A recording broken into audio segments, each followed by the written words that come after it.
You're listening to Empowered to Lead, the therapist practice. I'm Lisa Catello, therapist, business coach, and your go-to for all things leadership and sustainable practice growth. This is your space for real talk, smart strategies, and grounded support to help you lead with confidence, work with intention, and build a business that actually works for you. Let's dive in. Welcome back to the Empowered to Lead podcast. I'm so glad that you are here this week.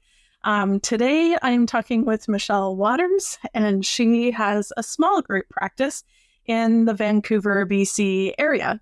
And I'm looking forward to this conversation. It's different because usually I am on a screen with somebody, and we're going to do this live in person, both of us.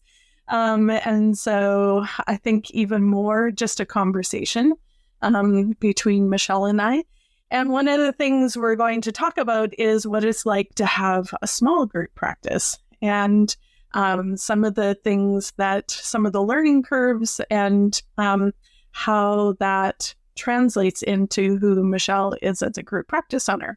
So I usually dig in right away with who are you as a leader, and I forget to ask, what's your group practice, and tell us a little about that. So I'm Lisa. So my practice is Pacific Waters Counselling. I have in-person space for myself here within Lisa's office and Panorama Wellness. And then I have one single contractor who is online. And I have a billing coordinator who happens to be one of my daughters. And we focus on trauma. So that includes DAD and eating disorders, and really focus on making sure that we're using the latest research-based methods. So I use lifespan integration, and the other therapist working with me uses a CP. It's not sensory motor, somatic experiencing. She uses somatic experiencing and EMDR. So that is what we do. So how would you describe yourself as a leader? I strive to be very clear in my communication and consistent. Super important to me that I don't say something and do something else. And kind. And that I want to make sure that I am doing the things. And I think that writing is important, that I'm doing the writing. And if I think that having a certain conversation with clients is important, that I'm doing that, in addition to asking her to do. Okay. To saying that I ask her to do it, you have to be ahead to do. Yeah. That I take steps. And as a leader, you're also a modeler. Sure. But that's called a modeler. Never thought of myself as a model, but okay.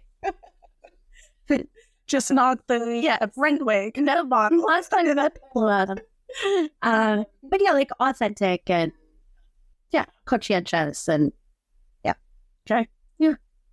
So walk me through what it's been like to be a group practice owner. Okay. So when did I say, here, to start spring of 2022, I took your Emission Alliance course, and I needed to make more money. And I thought that I needed to have a team and would need to build the team. Okay. And so I took Ambition Alliance with you, and that was super important to help me understand what questions to ask and what answers do I need to have, what things do I need to start thinking about. And I read some of the books, about running a basic business and things like that. Okay. And started to figure out my branding and such. And so by the end of 2022, I brought on 2 contractors at the same time. And they were very different humans from one another. With very different niches, but still fitting within the brand of what we do. Yeah. And it was a slow build and super scary. And one of those 2 left within 3 months. and came to me. Yeah. Yeah. So should we pause there? Yeah, should we pause there? That was an interesting thought. And I was going to say too, you had an issue with your name. You wanted your group practice to be a certain name. So even some of those logistics that we don't think about. Yes. That was hard for you to be like, no, I wanted it to be this. And now I have to work through it's called Pacific Waters instead. It's true. Yeah. It's true. Yeah. So then jump forward. People, yes. Then we have somebody who joined you first. Yeah. And then came and joined me, and we had a Yeah. So we knew each other at that point. I wasn't yet renting from you. We didn't see as much of each other. We didn't have the relationship then that we do now. But yeah. So I was like, okay, I need to talk to Lisa. And I think Lisa's a person I can talk to. Yeah. So you were putting out that good, healthy vibe there. I forget that was really like very close to the beginning of our relationship. Yes. So that it's still a part of our relationship. But so yeah, so I was like, so Lisa, this thing happened, and you let me know what that was like on your side of things, and that helped me feel a lot better about you and about what had happened and how it had happened. I remember bracing for that call. Yeah. Like, okay, deep breath. But I think that's one of the things, like a lot of times when I'm talking to other group practice owners, is it okay for my contractor to work somewhere else? Or what if I know that group practice owner? How do I navigate that? And so for us to have that conversation, yes, contractors are supposed to work somewhere else. But what the hell? They're just supposed to fulfill their contracts and okay. And I know this person, and how do we navigate? Because we're both trauma informed, and yeah, and so having that conversation, I think, just kind of helped me know who we were. We're not actually competing with each other, but now we've got this person who is like, trying to figure out the best for themselves. So it did all work out for the best. Yes. And it did all work out for the best. But yeah, it gets messy. Yeah. But it's navigable. Yes. In a lot of cases. In a lot of cases, it's navigable. So then eventually there were two other people at separate times that I brought on who also only lasted for 3 months for different reasons. And gosh, it really sucks to say that on camera. Like, yeah, there's the three people that I brought on that only lasted for 3 months, all for somewhat different reasons. Yeah. One of the people was coming from agency and was really struggling to wrap her mind around what is product practice. Yeah. And that was really getting in the way of her being able to take on clients. And there were some other extraneous factors that were really beyond anyone's control. And the third person, she did take on like 2 things at one time. And the other one just fully exploded, could have been more than full time, and she just had to make a hard choice. So yeah, just navigated all of that as well as we could. Did you ever feel like giving up on having a group practice or trying to make a group practice work? I have asked myself that question a number of times. For sure. And I think it's an important question to ask. And yeah, what else was I? Yes, the short answer is yes. I have it. And I think one of the conversations over multiple times that you and I have had is, can you call yourself a group practice owner when you only have one person? And I think I'm putting words in your mouth, so correct me if I'm wrong. A little bit of like imposter syndrome, like when we think of, at least for me, quite often when when I'm feeling like imposter syndrome. It's like, oh, there's these people that have these huge group practices and I got one person. Am I a group practice owner? Okay. Yeah. Lisa, you've never made me feel that way. You have never made me feel like my practice is too small, that I'm not a group practice owner. Here I am, Brennan Swiftly, the leader of the group practice network, and I've got one contractor.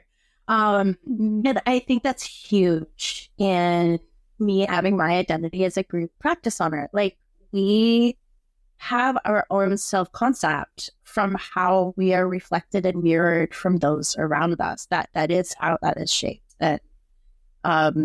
So that is just huge for me to just be able to like, nope, this is me and this is where I'm at. Yeah. So you are very good at just noticing where I'm at, where other people are at, and not calling me to be somewhere else. And similarly, there are other areas of my life that, that I might equivocate on, and you're like, no, whatever, you're still walking that way. And so that's part of that. And I think another thing that happened along the way through the few years that I've been at this was being honest with myself that I don't enjoy most of the tasks in running a business. Okay. I can enjoy-ish doing that for a few hours a week and a month. And here's this task that I do once a month. And here's these that I do here and there. But my real heart and love is that I want to spend time with clients. And initially, another reason I started a group practice is that I was like, oh, I'm a trauma therapist. I can't do this 20 hours a week. So I'm going to have to shift some of where the money comes from. Yeah. And do some of that work instead. And now I'm like, no, I want to do this at least 20. I want to be sitting with clients at least 20 hours a week. And owning and running the business doesn't give me life. Okay. I'm proud of it. Super proud that I learned the business things. I'm not all the business things, but I learned a lot of business things. I can use QuickBooks more or less, especially if my daughter is like holding my dad. I'm proud of understanding a lot of those things, but I figured out, I made the shift. Like, that's not what's going to give me life. That's not where I need to invest a lot of time. One of the things that we were talking about before we started recording is that it doesn't actually matter if you have one person or 20. You still have to know how to run a business if you're going to have somebody working for you. Yes. So you are a group practice owner because you're not just figuring that out for you. So what do you notice that you're still doing as a group practice owner? Or maybe, let's go with that. Because I only have 1% in it, it's somewhat self-sustaining. Most of that was on the front end, kind of the first year. Okay. Was thinking about the business and thinking like, okay, if the numbers are falling off, I need to get into my business owner hat, and I need to do the business owner things and make time for that. I need to think about what is my brand and really build the brand and hone the brand, and the messaging needs to follow through that. And if and when I bring on another clinician, she has to fit the brand. And just, so there's tax things I had to figure out. There's, contractor versus employee. What do I ask? What do I not ask? How do we have those conversations? Those sorts of things. More of that was on the front end. Yeah, and I guess because I watch you and I'm listening to what you're saying, are some of the challenges you meet with your contractor on a regular basis. You're regularly looking at how many clients does she have? Does she need more? These are all just so intrinsic now. They're just like part of the thing. So yes, I meet with her once a month, which is more than most group practice owners meet with all of their clinicians, but I have one. And a super core piece is that I do still want us to feel like a group and wants to feel connected. And so sometimes we're just chatting about like cases or things that we're reading or new trainings that we're taking. Sometimes it's, okay, so I need you to write a blog, and how are we going to do that? And what's that? Like let's support you. Like, and yes, running the numbers or things like that. One of the things, was it like a year ago where you really sat down and got her, well, okay, back up a little bit. In that process of your different contractors coming and going, you're using the word brand, but you also articulated who the ideal client is for Pacific Waters. And what kind of clients were coming because of you and because of how you're branding yourself, but also how do you serve those people? And some of those contractors didn't actually fit well for that ideal client. And then last year, you really helped your contractor hone in on, it's true, who are you trying to attract? Who do you do your best work with? Okay, so I do like things as of yes, I saw it, and then you're right. And I really encouraged my contractor to rewrite her bio, and that really shaped her retention. And you're right. So because I am big on identifying your ideal client, how has that process helped you as a business owner, and how do you think it's helped your contractor to really slow down, identify that, change the bio, all of that? I think part of it comes with confidence and feeling more confident to make those decisions. Some of the maturity of saying I don't have to serve every client who comes to me. Not every client is mine. And for that client, like really caring about all the clients who've come to us for an initial contact and caring that they have a really good experience. And for this client and this client, that's not me. And really taking a caring approach. But I think there's like some courage and some confidence in saying, this isn't my client. Yeah. As a result of having some of those conversations with her and redoing some bios and things like that, like we do have some better client retention and some people that are really digging in and doing some work. And yeah, that's been pretty neat. There was also another contractor who was a fabulous candidate that I didn't bring on. And so that person fell into my lap just as the third person had just left. And I was like, oh, cool. Like, I want someone. And this person looks really good. Like, she's really good. She comes highly recommended. She looks just like highly ethical, very well trained. I sat down and had to talk with her, and I was like, oh, she can talk circles around me. I thought about it. It's like, okay, so she was a new grad and highly and well trained. And yet she didn't have one of the trauma processing therapy tools that I and my colleague have. And I was like, so of the clients that I've gotten in the last 2 months, like who would I have actually sent to her? And I was like, actually, I think she's probably fabulous and would be great to work with. I don't think she's actually quite fitting our brand. She's not actually quite fitting the clients that we're bringing in and the clients that we want to be bringing in. Yeah. And so that it felt, I hesitate to use the word powerful. There was a way in which it felt powerful to make that decision.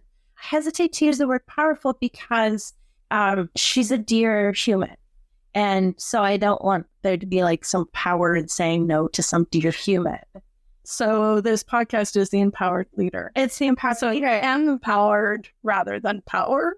It was the whatever their word is. It felt really solid in myself to make that call. Yes. And I'm sure that human is going to find some very good other humans to practice with, and it's going to do very good work. I have all the esteem for that human in the world. Yeah. But really, really like, no, it's okay if I just have one contractor. It's okay that I just stick to my brand. And also recognizing that like I had just like poured into 2 new people over 6 months, one for 3 months, she left, another one comes for 3 months. I was burned out and resentful that I had put in all that time to try to get some people up on their feet, only for them to just leave and have nothing come out of it. And so I didn't have the right energy to pour into someone else. No matter how good of a candidate they were, my energy wasn't right at that time. Yeah. So some people could take that and go, okay, now once I'm energized, there's good candidates out there. Maybe I can stretch, or maybe I can serve other people.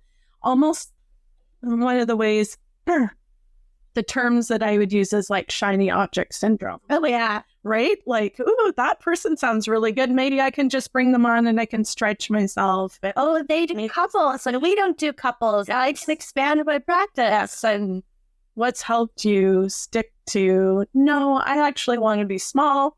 For now, I want one person. What's helped you stay with that?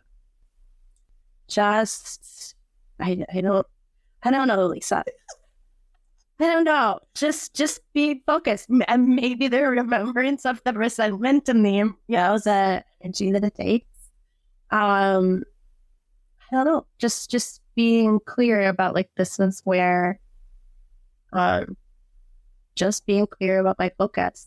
So at this point, I would bring someone else on if they used lifespan integration, which I use, because those are the referrals that I have, because those are, that is where it would be easier for my practice to grow. Yeah. And outside of that, I'm just not interested in all of that work. And I think kind of because I know that work. Like, okay, so I was like, if I said, oh, there's a lot of demand for couples therapists, I'll take on a couples therapist and then they'll just fill up, and gee, would that be easy? So maybe one of the reasons I don't do that is because I know, like, my SEO isn't set up for couples. And Google isn't really sending me couples. Like, it takes a while, to be known as, Pacific Waters Counselling. Oh, I can send them couples too, right? Like, our referral sources just think we send them trauma clients. We send them, physio sends us the people that they don't really know what to do with. Yeah. Cool. Send us that person. It takes time and a lot of energy to build that connection with the new path, and interested. And I think that's so huge, because there's a bunch of people that I can think of right now that are feeling like, I don't know if this is worth it. I don't know if I want to keep going.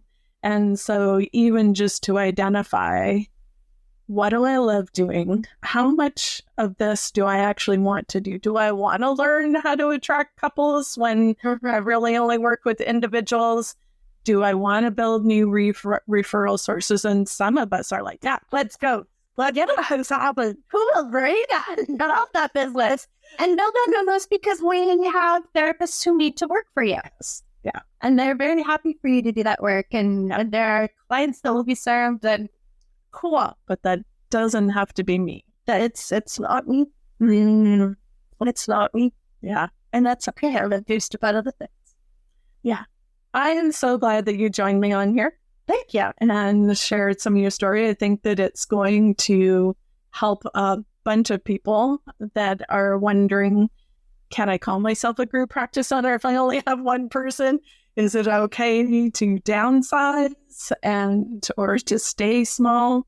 Do I have FOMO of all these other things, and then I stretch myself and I resent everybody around me, kind of thing?